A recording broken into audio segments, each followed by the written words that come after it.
विष्णु जी की जय हो। आज अपने सुनेंगे गुरु प्रदोष व्रत कथा। जिस महीने में त्रयोदशी तिथि गुरुवार के दिन पड़ती है, उस दिन को गुरु प्रदोष व्रत के नाम से जाना जाता है। आप सभी की मंगल कामना के साथ आज अपने सुनते हैं गुरु प्रदोष व्रत कथा। तो इस कथा को श्रद्धा भाव से पूरा सुनना।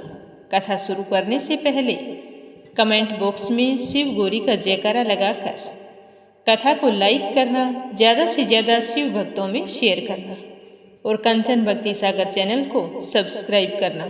भगवान भोले शंकर और माँ पार्वती आपकी सारी मनोकामनाएं पूर्ण करें। बोलो गणेश जी महाराज की जय हो, भोले शंकर की जय हो, माँ गौरी की जय हो। एक समय की बात है कि इंद्र और वृत्रासुर में घनघोर युद्ध हुआ। उस समय देवताओं ने दैत्य सेना को पराजित करके नष्ट भ्रष्ट कर दिया। अपना विनाश देखकर वृत्रासुर अत्यंत क्रोधित हो गए और स्वयं युद्ध के लिए उद्यत हुए। मायावी असुर ने आसुरी माया से भयंकर विकराल रूप धारण किया। उसके स्वरूप को देखकर इंद्रादिक सब देवताओं ने इंद्र के परामर्श से परम गुरु बृहस्पति जी का आह्वान किया। गुरु तत्काल प्रकट होकर कहने लगे कि हे देवेंद्र, अब तुम वृत्रासुर की कथा ध्यान मगन होकर सुनना। वृत्रासुर प्रथम बड़ा ही तपस्वी कर्मनिष्ठ था। इसने गंधमादन पर्वत पर उग्र तपस्या करके शिवजी को प्रसन्न किया था। पूर्व समय में यह चित्ररथ नाम का राजा था। तुम्हारे समीप जो सुरम्य वन है, वह इसी का राज्य था। अब साधु प्रवृत्ति विचारवान महात्मा उस वन में आनंद लेते हैं।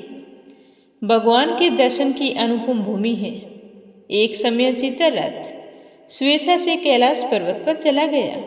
वहां जाकर भगवान का स्वरूप और वाम अंग में जगदम्बा को विराजमान देखकर चित्ररथ हंसने लगा और हाथ जोड़कर शिव शंभु से कहने लगा कि हे प्रभु, हम माया मोहित होकर विश्व में फंसे रहने के कारण स्त्रियों के वशीभूत रहते हैं, किंतु देवलोक में ऐसा कहीं मोचर नहीं हुआ है कि कोई स्त्री सहित सभा में बैठे।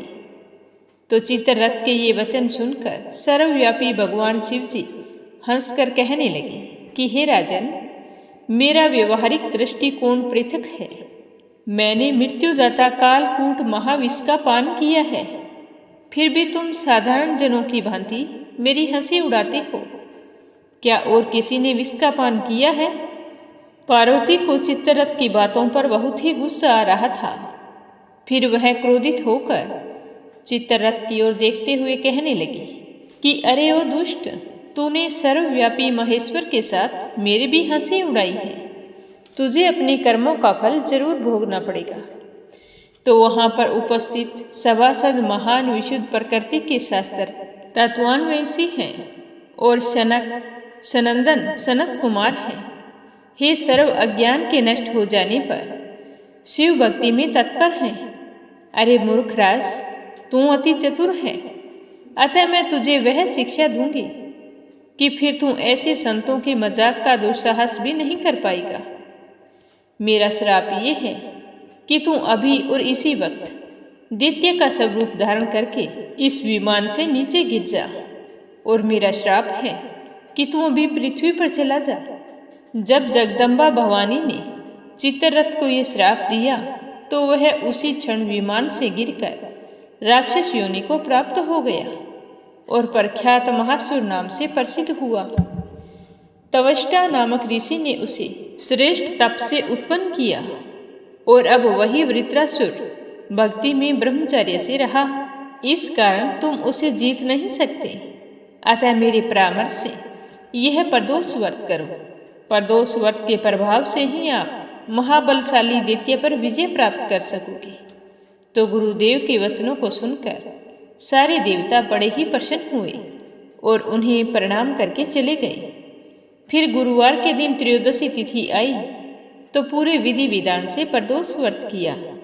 और फिर गुरु प्रदोष व्रत के प्रताप से इंद्र ने बहुत ही जल्द वृत्रासुर पर विजय प्राप्त कर ली और फिर से देवलोक में शांति छा गई। अतः हर शिव भक्त को प्रदोष व्रत जरूर करना चाहिए। प्रेम से बोलो शिव गौरी गणेश कार्तिकेय की जय हो।